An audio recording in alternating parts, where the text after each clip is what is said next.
Hello बेटा। बेटा इससे पहले क्लासेस में हम केमिकल बॉन्डिंग के जो कोवेलेंट बॉन्ड्स की थ्योरी थी वो कंप्लीट कर चुके थे। ठीक है, हमने बैलेंस बॉन्ड थ्योरी की बात कर ली थी, हाइब्रिडेशन की कर ली थी, VSPR थ्योरी की बात कर ली थी। ठीक है, अब एक थ्योरी आती है तुम्हारी बेटा मॉलिक्यूलर ऑर्बिटल थ्योरी। इसको पढ़ने से पहले तुम्हें एक चीज़ और बताता हूँ कि हमने कोऑर्डिनेट बॉन्ड कंप्लीट कर चुके हैं अपना। ठीक है, कोऑर्डिनेट के साथ बैक बॉन्डिंग और ब्रिज बॉन्डिंग हम कंप्लीट कर चुके हैं। तो कोऑर्डिनेट बॉन्ड के जो दो हमने पढ़े थे, ब्रिज बॉन्ड और बैक बॉन्ड, वो काफ़ी इंपॉर्टेंट है। उसमें कभी कभी पूछा आता है कि B2H6 डाइबोरेन इलेक्ट्रॉन डेफिशिएंट है या नहीं है। तो तुम्हें मैंने बताया था कि बोरॉन फैमिली के जितने भी हाइड्राइड बनेंगे सबके सब इलेक्ट्रॉन डेफिशिएंट होंगे। ये बात को हमेशा और हमेशा याद रखना कि B2H6 क्या इलेक्ट्रॉन डेफिशिएंट है, इलेक्ट्रॉन्स की उसमें कमी है। ठीक है, बैक बॉन्डिंग से क्वेश्चन पूछे जाएंगे तुमसे, बैक बॉन्डिंग के रिलेटेड क्वेश्चन आते हैं। ठीक है, एसिडिक स्ट्रेंथ और बेसिक स्ट्रेंथ से कि एसिडिक स्ट्रेंथ BF3 और BI3 में किसकी ज़्यादा है। तो तुम्हें पता है कि BI3 में बैक बॉन्डिंग पॉसिबल नहीं है, इसलिए क्या होगा उसमें एसिडिक स्ट्रेंथ उसकी ज़्यादा होगी, इजीली यहाँ से इलेक्ट्रॉन्स को गेन कर सकता हो। ठीक है, तो आज की जो थ्योरी है बेटा तुम्हारी वो है मॉलिक्यूलर ऑर्बिटल थ्योरी। काफ़ी इंपॉर्टेंट है, क्वेश्चन बनेगा ही बनेगा। मॉलिक्यूलर ऑर्बिटल थ्योरी, जिसको हम प्यार से क्या बोलते हैं बेटा, MOT। ठीक है, MOT इसको बुलाता है मॉलिक्यूलर ऑर्बिटल थ्योरी को। अब जब हम बात कर रहे थे VBT की, सबसे पहले हमने VBT की बात करी, तो VBT के होते हुए हमें मॉलिक्यूलर ऑर्बिटल की ज़रूरत क्यों पड़ गई। जब हमारे पास बैलेंस बॉन्ड थ्योरी थी तो हम MOT को क्यों लेके आए। ठीक है, तो छोटे छोटे से पॉइंट्स हैं, इसको समझना, लिखने की ज़रूरत है तो लिख सकते हो, अदरवाइज समझ लो आराम से। इसका नाम क्या था, वैलेंस बॉन्ड थ्योरी। मतलब VBT के अंदर केवल वैलेंस सेल के इलेक्ट्रॉन्स ही पार्टिसिपेट करते हैं बॉन्ड फॉर्मेशन में, जबकि MOT के अंदर पूरे इलेक्ट्रॉन जाएंगे, जितने भी इलेक्ट्रॉन होंगे वो सब के सब इलेक्ट्रॉन जाएंगे बॉन्ड फॉर्मेशन में। आगे समझ आएगा कैसे।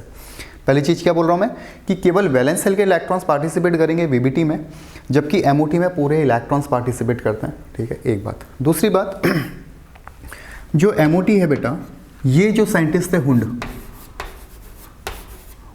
और दी थी ये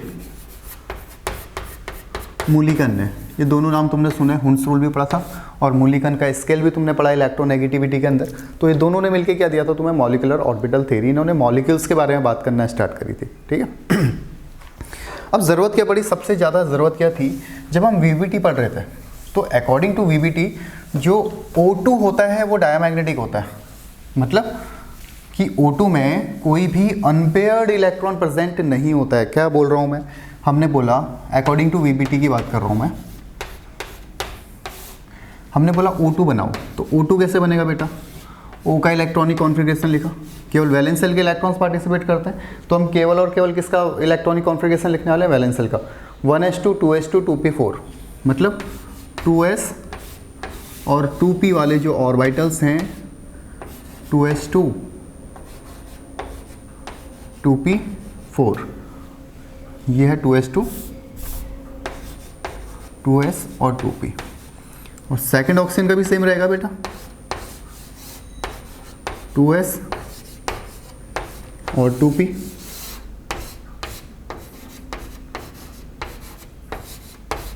अब इसमें हुआ क्या था, जब हम बात कर रहे थे अकॉर्डिंग टू VBT, तो VBT में क्या था कि वैलेंस सेल के इलेक्ट्रॉन्स पार्टिसिपेट करेंगे, तो एक अनपेयर्ड इलेक्ट्रॉन ऑक्सीजन के दूसरे अनपेयर्ड इलेक्ट्रॉन के साथ बॉन्ड बनाएगा, और यहाँ पे भी एक अनपेयर्ड इलेक्ट्रॉन दूसरे अनपेयर्ड इलेक्ट्रॉन के साथ बॉन्ड बनाएगा। तो यहाँ पे तुम्हें दिखा कि सबके सब पेयर्ड इलेक्ट्रॉन है। अब जो अनपेयर्ड थे वो भी पेयरिंग के साथ क्या हो गए, पेयर्ड हो गए। ये पेयर्ड था, ये पेयर्ड था, ये अनपेयर्ड था, लेकिन इसने इसके साथ पेयरिंग करी तो ये भी पेयर हो गया, ये भी पेयर्ड हो गया। तो अगर सभी इलेक्ट्रॉन्स पेयर्ड होते हैं तो उसको हम क्या बोलते हैं बेटा, डायमैग्नेटिक। डायमैग्नेटिक यही बोला जाता है। तो अकॉर्डिंग टू VBT O2 क्या था तुम्हारा, डायमैग्नेटिक था। O2 क्या था, डायमैग्नेटिक था। डायमैग्नेटिक से मतलब क्या है कि अगर इसका प्रैक्टिकल तुम देखोगे तो तुम्हें पता चलेगा। हम क्या करते हैं, डायमैग्नेटिक और पैरामैग्नेटिक मतलब समझ आता है तुम्हें। डायमैग्नेटिक, तुमने एक मैग्नेटिक फील्ड क्रिएट किया है और तुम कोई डायमैग्नेटिक सब्सटेंस उसके सामने से लेके जा रहे हो तो वो फील्ड की ओर अट्रैक्ट नहीं होगा। बट अगर सब्सटेंस पैरामैग्नेटिक है तो हल्का सा क्या होगा, साइड को अट्रैक्ट हो जाएगा। समझ रहे हो। तो ये क्या था, O2 अकॉर्डिंग टू VBT आ रहा था डायमैग्नेटिक। बट जब एक्सपेरिमेंट किया गया O2 का, तो वहाँ पे पता चला ये क्या है, पैरामैग्नेटिक है।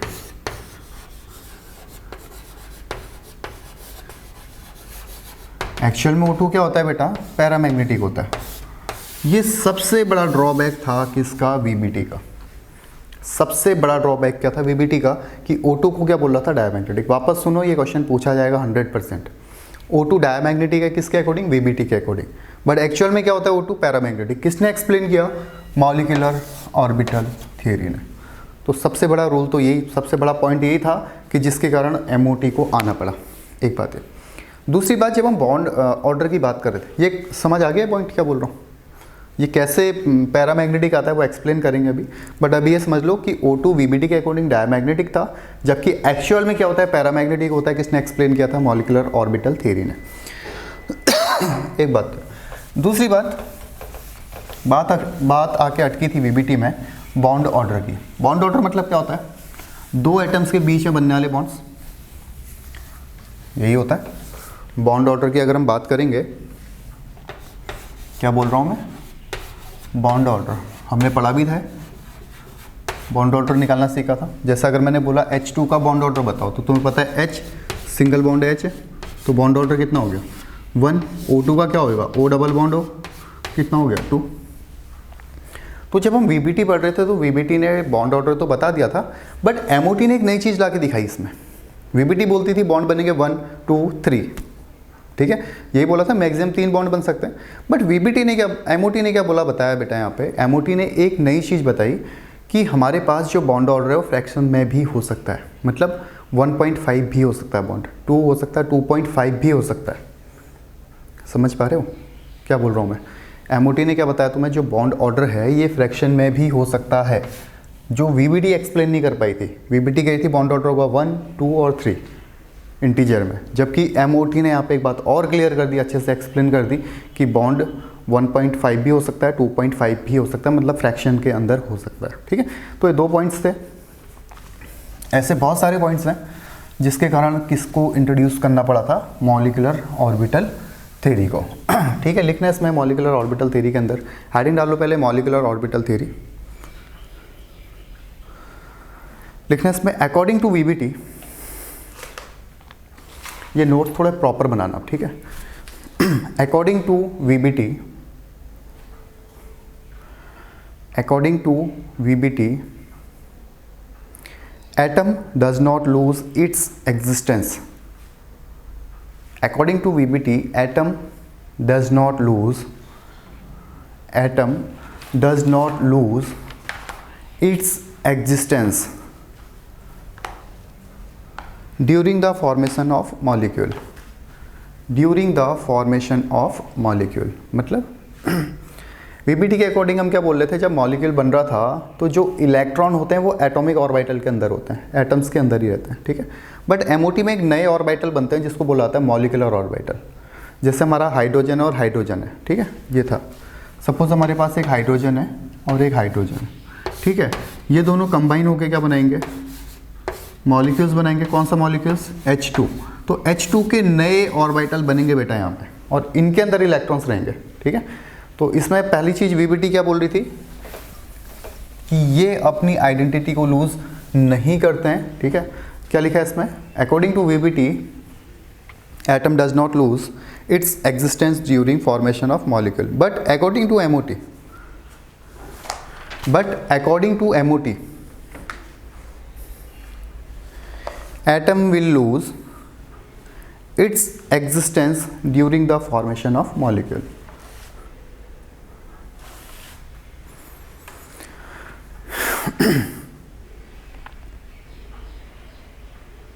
एक पॉइंट और लिख सकते हो इसमें, नेक्स्ट पॉइंट में लिखना अकॉर्डिंग टू VBT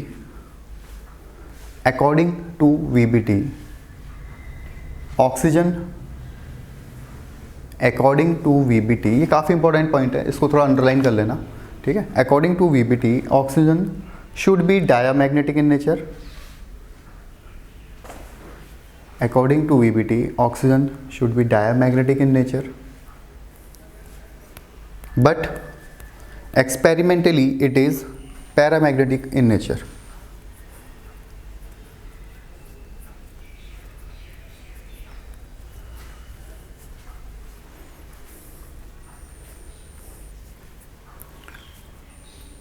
ठीक है।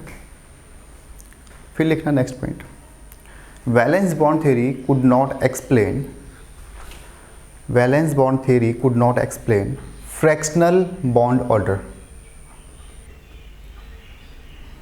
फ्रैक्शनल बॉन्ड ऑर्डर मतलब ये वीबीटी के अगर ड्रॉबैक्स की बात करेंगे ना उसमें भी लिख सकते हैं, ड्रॉबैक्स ऑफ वीबीटी, ठीक है।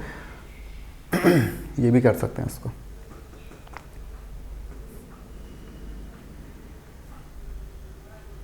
समझ आ गया बेटा?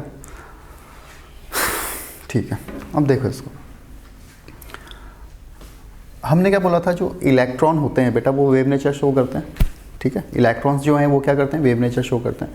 तो हमने इसमें वेव की बात करी थी, वेव फंक्शंस की बात करी थी यहाँ पे मॉलिक्यूलर ऑर्बिटल बनाने के लिए। जब हम एमओटी की बात कर रहे थे, सॉरी वीबीटी की बात कर रहे थे, तो वीबीटी में जो इलेक्ट्रॉन होते हैं वो एटॉमिक ऑर्बिटल के अंदर होते हैं। वीबीटी में जो इलेक्ट्रॉन होते हैं वो किसके अंदर होते हैं, एटॉमिक ऑर्बिटल के अंदर। जैसे अभी हमने O2 देखा था, एक O बनाया दूसरा O बनाया, ठीक है, इलेक्ट्रॉन्स की शेयरिंग कर दी, तो किसके अंदर थे, ऑक्सीजन और ऑक्सीजन के अंदर थे। बट एमओटी के अंदर जो इलेक्ट्रॉन होंगे वो किसके अंदर होंगे, मॉलिक्यूलर ऑर्बिटल के अंदर होंगे, ठीक है। किसके अंदर होंगे बेटा, मॉलिक्यूलर ऑर्बिटल के अंदर होंगे। इसमें एक पॉइंट और लिखना, नंबर ऑफ मॉलिक्यूलर ऑर्बिटल, समझ आएगा मॉलिक्यूलर ऑर्बिटल क्या है, ये सब चीज़ें मैं बताता हूँ। Number of molecular orbital form are equal to number of atomic orbital, मतलब जितने एटॉमिक ऑर्बिटल होंगे उतने ही क्या होंगे, मॉलिक्यूलर ऑर्बिटल होने वाले हैं। Number of molecular orbital equal to number of atomic orbital, ठीक है बेटा। अब समझो, जब भी हम वीबीटी की बात करते थे, वीबीटी में हमने ओवरलैपिंग की बात करी थी, ठीक है। बट एमओटी की बात करना, अब यहाँ से मेन पार्ट स्टार्ट हो रहा है। एक बात तो मैं तुम्हें बता दी कि O2 डायमैग्नेटिक है, बट यहाँ पे पैरामैग्नेटिक एक्सप्लेन किया था एमओटी। दूसरा मैं बोल रहा हूँ फ्रैक्शनल बॉन्ड ऑर्डर की जब बात करते हैं हम किसकी बात करते हैं, एमओटी की, ठीक है। ये मेन पॉइंट है इसके। दूसरी बात, जब भी मॉलिक्यूलर, जब हम एमओटी की बात कर रहे हैं हम किसकी बात कर रहे हैं, मॉलिक्यूल्स की, हम किसकी बात कर रहे हैं, मॉलिक्यूल्स की, ठीक है। तो जब दो एटम आपस में ओवरलैप करते हैं तो अकॉर्डिंग टू एमओटी दो टाइप की ओवरलैपिंग होती है, एक कंस्ट्रक्टिव ओवरलैपिंग, एक डिस्ट्रक्टिव ओवरलैपिंग। मैं तुम्हें एक बार बताया था ये वर्ड जब हम पढ़ रहे थे, वीबीटी पढ़ रहे थे, ठीक है। मैं तुम्हें बताया था एस और पी केवल हेड ऑन ओवरलैपिंग क्यों करते हैं, पैरेलल ओवरलैपिंग क्यों नहीं करते, मैं तुम्हें बताया था ये चीज़ें, ठीक है। अगर याद है तो बहुत अच्छा है, अगर नहीं है तो वापस सुनो। एमओटी के अकॉर्डिंग दो टाइप की ओवरलैपिंग होगी, ठीक है। एक रहती है कंस्ट्रक्टिव ओवरलैपिंग, एक रहती है डिस्ट्रक्टिव ओवरलैपिंग। कैसे, आप समझो इसको, बहुत आसान है।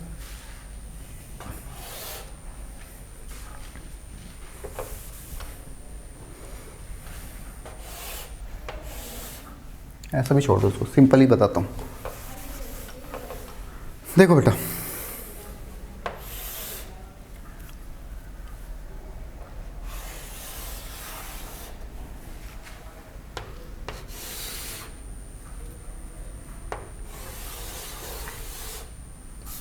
ठीक है, ये वेव फंक्शन है, हम वेव की बात कर रहे हैं, इसको मान लेते हैं हम साई। वेव फंक्शन को किससे दिखाते हैं, साई से। अब ये परेशान मत होना, इस क्लास में डाउट मत पूछना कि ये क्या है, वेव फंक्शन का साइन है, साई बोला जाता है इसको, ठीक है। अब दो टाइप की ओवरलैपिंग होती है बेटा, दो टाइप की ओवरलैपिंग क्या है, एक टाइम तो हम क्या बोलें कि इसका जो एम्पलीट्यूड है इंक्रीज होएगा। कैसे, अगर हम करते हैं ओवरलैपिंग सेम टाइप से, ये था, ठीक है, एक वेव ये थी, दूसरी वेव ये आई, ठीक। इसको हम पॉजिटिव साइन से दिखा रहे हैं, इसको नेगेटिव, इसको पॉजिटिव, पॉजिटिव नेगेटिव पॉजिटिव। ये इलेक्ट्रॉन डेंसिटी तुम्हें बता रहा है, ये कोई पॉजिटिव और नेगेटिव चार्ज ही नहीं है, ध्यान से समझते हैं इस बात को। ये क्या, केवल इलेक्ट्रॉन डेंसिटी है। तो जब ये दोनों मिलेंगे बेटा, तो यहाँ पे कौन सी ओवरलैपिंग होगी, कंस्ट्रक्टिव ओवरलैपिंग। ध्यान से समझो क्या बोल रहा हूँ, दो वेव्स थी, ठीक है, पॉजिटिव और नेगेटिव, उसकी क्या इलेक्ट्रॉन डेंसिटी है, ठीक है। ये पॉजिटिव था, ठीक है, इतनी वेव थी, हमने इतनी और ला के ऐड कर दी, तो कितनी हो जाएगी, अब इतनी हो जाएगी, समझ पा रहे हो। तो इसका जो रहेगा एम्पलीट्यूड वो क्या हो जाएगा, इंक्रीज हो जाएगा, इलेक्ट्रॉन डेंसिटी बढ़ जाएगी। तो ये कैसा तुम्हें फाइनली दिखने वाला है, ऐसा दिखेगा, समझ पाए। हमने क्या करा, ये प्लस था, ये भी प्लस वाला लिया है, ये माइनस था, ये भी माइनस वाला लिया है, ये प्लस था, ये भी प्लस वाला लिया है। ठीक है। तो जब इस टाइप की ओवरलैपिंग होती है बेटा, तो इसको बोला जाता है कंस्ट्रक्टिव ओवरलैपिंग। क्या बोला जाता है? Constructive overlapping. अगर साई ए था, ये अगर समझ आए नहीं आए कोई दिक्कत नहीं, बट समझ लो इसको, साई ए प्लस साई बी, अगर इस टाइप की कहीं ओवरलैपिंग दिख रही है, इसका मतलब वो क्या है? कंस्ट्रक्टिव ओवरलैपिंग है। कंस्ट्रक्ट होगा यहाँ पे, क्या बोलते हैं इसको? Constructive overlapping. क्या बोला जाता है?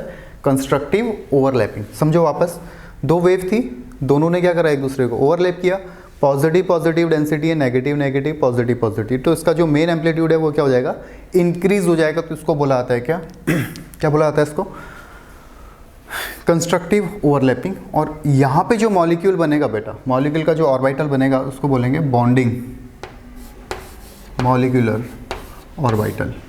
ठीक है, ये बात समझ आई? नोट मत करो अभी, समझ लो पहले ध्यान से। एक तो बनाइए,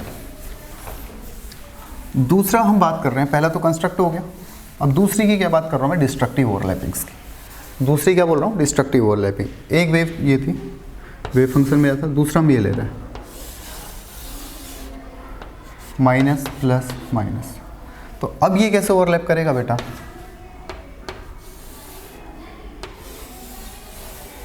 ठीक है, ये तुम्हारा प्लस माइनस प्लस। अब जो दूसरी ओवरलैपिंग हो रही है, ये ओवरलैपिंग कैसे हो रही है? ठीक है, तो अब क्या है बेटा, अगर ध्यान से देखोगे, जो पहली ओवरलैपिंग हुई थी, हमने क्या बोला था? सेम टाइप एक साथ के साथ मिले थे, ओवरलैपिंग सेम थी, सेम फेस में थी। ठीक है, अब यहाँ देखो तो ये क्या होगी? Destructive overlapping. इसका एम्पलीट्यूड कुछ ऐसा हो जाएगा, डिक्रीज हो जाएगा। ठीक है, एक में हम क्या कह रहे थे? इंक्रीज हो रहा था, ये एक में क्या हो गया? डिक्रीज हो गया। ठीक है, तो यहाँ पे कौन कौन सी ओवरलैपिंग है? पॉजिटिव और नेगेटिव वाली। कौन सी है? पॉजिटिव और नेगेटिव। तो जब इस टाइप की ओवरलैपिंग होगी तो इसको बोला जाता है डिस्ट्रक्टिव ओवरलैपिंग। क्या बोला जाता है? डिस्ट्रक्टिव ओवरलैपिंग्स बोला जाता है। तो समझ आ गई दो टाइप की ओवरलैपिंग। अगर सेम मिलेंगे तो कंस्ट्रक्टिव, अगर ऑपोजिट मिलेंगे तो क्या होगा? डिस्ट्रक्टिव। ये कोई चार्ज नहीं है, केवल इलेक्ट्रॉन डेंसिटी ये है। ठीक है, समझ में आई बात?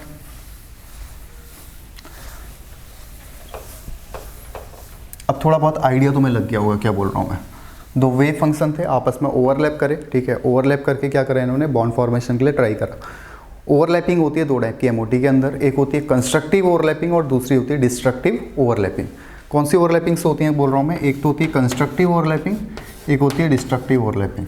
जो ओवरलैपिंग कंस्ट्रक्टिव ओवरलैपिंग होगी, इसको बोला जाता है molecular bonding molecular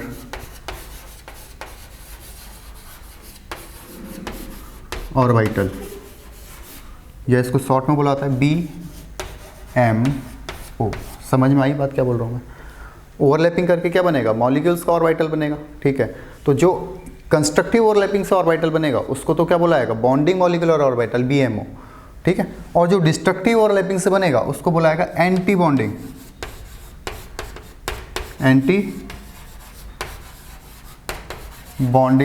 molecular orbital MO, मतलब ABMO। क्या बोला जाएगा? ABMO। समझ आई बात? दूसरी बात, एंटी बॉन्डिंग मॉलिक्यूलर ऑर्बिटल को दिखाया जाता है स्टार से। अगर कहीं ऐसा दिखा है मतलब हम किसकी बात कर रहे हैं? डिस्ट्रक्टिव ओवरलैपिंग की, मतलब एंटी बॉन्डिंग मॉलिक्यूलर ऑर्बिटल की। बॉन्डिंग मॉलिक्यूलर ऑर्बिटल को दिखाया जाता है स्मॉल b से। ठीक है, तो ये जो सब चीज़ आ रही थी, ये आई थी बेटा। एक टॉपिक आता है तुम्हारा LCAO, linear combination of atomic orbital. Linear combination of atomic orbitals, जिसको हम क्या बोलते हैं शॉर्ट में? LCAO। तो हेडिंग डालना नेक्स्ट LCAO। समझ आया मतलब क्या बोल रहा हूँ मैं? पहली चीज़ तो मैंने बताई थी तुम्हें कि MOT क्यों ज़रूरत पड़ रहा है तुम्हें। ठीक है, हमारे पास O2 का सबसे बड़ा एग्जांपल था, फिर बॉन्ड ऑर्डर की बात कर रहे थे, फिर इसके अंदर जो पहला टॉपिक आता है बेटा वो है linear combination of atomic orbital. ठीक है, LCAO। यहाँ पे हम क्या देखेंगे कि जो MOT है इसमें दो टाइप की ओवरलैपिंग होती है, कंस्ट्रक्टिव, एक डिस्ट्रक्टिव। कंस्ट्रक्टिव ओवरलैपिंग को क्या बोला जाता है? Bonding molecular orbital. जो डिस्ट्रक्टिव से बनेगा, डिस्ट्रक्टिव ओवरलैपिंग से बोलेगा, उस ऑर्बिटल को क्या बोलेंगे हम? Anti bonding molecular orbital. Constructive overlapping से बना हुआ जो ऑर्बिटल है वो क्या है, बॉन्डिंग मॉलिक्यूलर ऑर्बिटल, जिसको हम बोलते हैं BMO और दिखाते हैं स्मॉल b से। एंटी बॉन्डिंग मॉलिक्यूलर ऑर्बिटल को बोला जाता है ABMO, हमेशा ही दिखेगा तुम्हें, जिसको दिखाया जाता है स्टार से।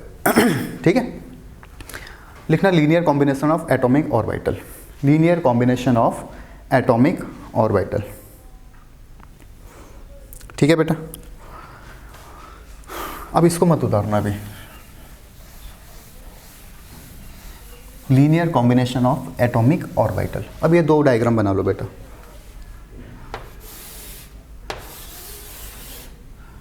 प्लस माइनस प्लस,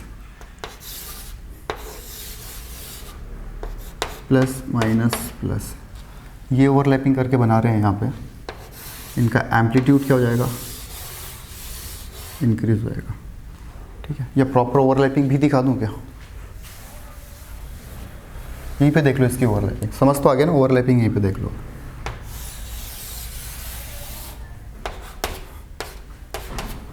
तो ये कुछ कैसा बनेगा, ठीक है, ये पॉजिटिव है, नेगेटिव, ये क्या है तुम्हारा बॉन्डिंग मॉलिक्यूलर ऑर्बिटल, और इसमें लिखना ऊपर कंस्ट्रक्टिव ओवरलैपिंग, कंस्ट्रक्टिव ओवरलैपिंग। इसमें क्या लिखोगे, कंस्ट्रक्टिव ओवरलैपिंग। कब, जब प्लस प्लस मिल रहे हैं तब भी कंस्ट्रक्टिव ओवरलैपिंग होगी, मतलब बॉन्डिंग मॉलिक्यूलर ऑर्बिटल होगा, या जब माइनस माइनस होगा तब भी क्या बनेगा, बॉन्डिंग मॉलिक्यूलर ऑर्बिटल। क्या बोल रहा हूँ मैं, जब प्लस और प्लस ओवरलैप करेगा तब भी क्या बनेगा, बॉन्डिंग मॉलिक्यूलर ऑर्बिटल, या जब माइनस माइनस ओवरलैप करेगा तब भी क्या बनेगा, बॉन्डिंग मॉलिक्यूलर ऑर्बिटल। लिखना है इसको प्रॉपर। हाँ, हो गया। अब बात करते हैं anti bonding molecular orbital. Anti bonding कब बनेगा, जब प्लस और माइनस होगा, बस जैसे ये।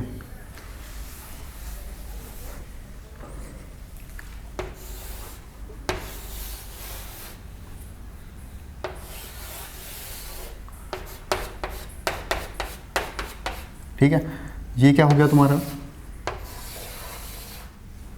समझ गए। और किस टाइम पे ओवरलैपिंग हुई है, प्लस और माइनस में, तो क्या बनेगा ABMO। इस टाइम पे जो ऑर्बिटल बनेगा वो क्या बनेगा, ABMO, anti bonding molecular orbital. कौन सी ओवरलैपिंग से, प्लस और माइनस वाली ओवरलैपिंग से। अब इसमें बहुत से वर्ड होते हैं, साई होता है, साई तुम्हें पता है, वेव फंक्शंस की बात कर रहे हैं, ठीक है, बट उसमें ना जाके तो मैं बिल्कुल तरीके से बता दिया मैंने कि कौन से टाइप की ओवरलैपिंग होगी, कौन सी होगी। इसको प्रॉपर वर्ड में लिखना, ये है कंस्ट्रक्टिव ओवरलैपिंग, CO मत लिख देना इसको, कंस्ट्रक्टिव ओवरलैपिंग लिखना। और जो ये ओवरलैपिंग है बेटा, इसको बुलाता है डिस्ट्रक्टिव ओवरलैपिंग। ठीक है, नोट करो, कंस्ट्रक्टिव ओवरलैपिंग है, डिस्ट्रक्टिव ओवरलैपिंग। हो गया, लीनियर कॉम्बिनेशन के अंदर लिखना है।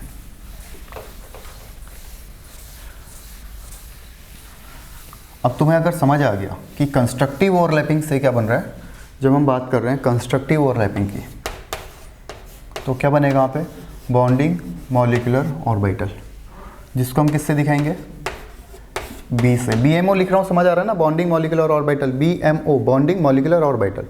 और डिस्ट्रक्टिव ओवरलैपिंग से क्या होगा बेटा तुम्हारा, एंटी बॉन्डिंग मॉलिक्यूलर ऑर्बिटल, जिसको दिखाएंगे हम स्टार से।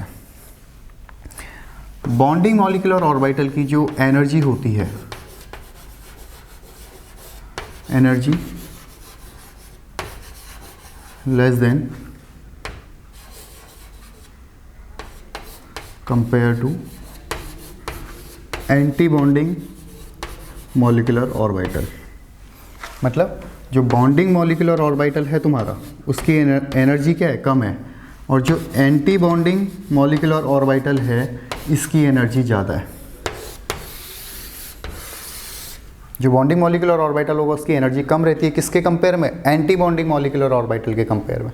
इसका मतलब अगर तुमसे पूछा गया स्टेबिलिटी बताओ, अगर यहीं पे पूछ लिया कि दोनों में स्टेबिलिटी बताओ, कौन ज़्यादा स्टेबल होगा, कौन होगा बेटा, कौन ज़्यादा स्टेबल होगा, जिसकी एनर्जी कम वो ज़्यादा स्टेबल। ये मैंने बताया इससे पहले क्लासेस में, जिसकी एनर्जी कम होगी वो क्या होगा, ज़्यादा stable. Bonding molecular orbital is more stable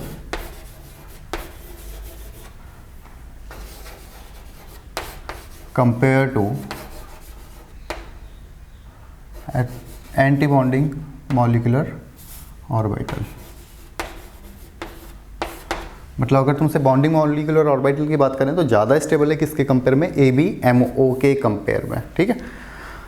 तो ये कुछ बातें थी MOT की कि हम कैसे हम बात कर रहे हैं MOT के बारे में कि कौन क्या क्यों आई थी पहली बात तो, फिर ओवरलैपिंग्स कैसे होगी, कौन कौन से मॉलिक्यूलर ऑर्बिटल बनेंगे, समझ आ रहा है ना। हम बात कर रहे हैं मॉलिक्यूलर ऑर्बिटल थ्योरी की, तो हम पूरे मॉलिक्यूल्स की बात करेंगे। जब बॉन्ड बनेंगे तो किसके अंदर जाएंगे, मॉलिक्यूलर और मॉलिक्यूल्स के अंदर, मॉलिक्यूलर ऑर्बिटल के अंदर। तो दो टाइप की ओवरलैपिंग होगी, कंस्ट्रक्टिव और डिस्ट्रक्टिव। हर कभी जब भी ओवरलैपिंग होगी MOT में तो दो ओवरलैपिंग होगी, एक कंस्ट्रक्टिव और एक डिस्ट्रक्टिव, ठीक है।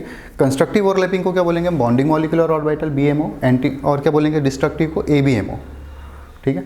ABMO को दिखाते हैं स्टार से, इसको दिखाते हैं B से। अब मैं तुम्हें बताया था एक बार कि जहाँ एनर्जी कम होती है वो ज़्यादा स्टेबल होता है। BMO की बॉन्डिंग मॉलिक्यूलर ऑर्बिटल की एनर्जी कम है, इसका मतलब ये ज़्यादा स्टेबल है किसके कंपेयर में, ABMO के कंपेयर में, ठीक है बेटा। चलो ठीक है, इतना करो, मिलते हैं नेक्स्ट क्लास में, चलो बाय।